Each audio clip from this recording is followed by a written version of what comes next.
Bayangkan umur baru 4 tahun tapi dah pandai menyelesaikan kalkulus universiti. Dan bila umur 8 tahun, NASA sendiri datang ambil dia bekerja. Budak kecil itu bernama Kim Ung-yong. Dia dilahirkan di Korea Selatan pada tahun 1962. Ketika kanak-kanak lain baru belajar menulis dan membaca, Kim sudah menguasai beberapa bahasa dan menyelesaikan soalan matematik tahap universiti. Pada usia 5 tahun, dia diterima masuk universiti, menjadikan dia antara pelajar paling muda dalam sejarah.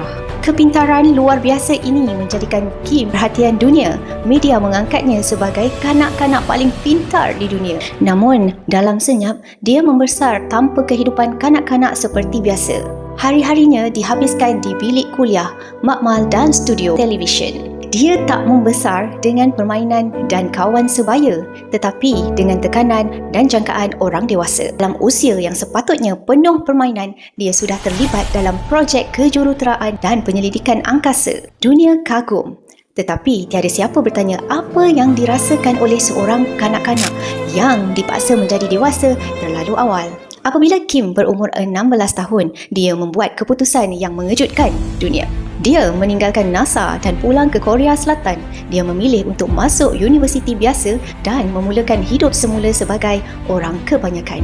Media melabelkannya sebagai genius yang gagal. Tetapi Kim sendiri melihat hidupnya dengan cara yang berbeza. Dia pernah berkata bahawa dia tidak gagal. Dia cuma memilih untuk hidup sebagai manusia. Hari ini, Kim Ung-yong hidup sebagai seorang pensyarah universiti. Dia tidak mengejar kemasyhuran atau kekayaan.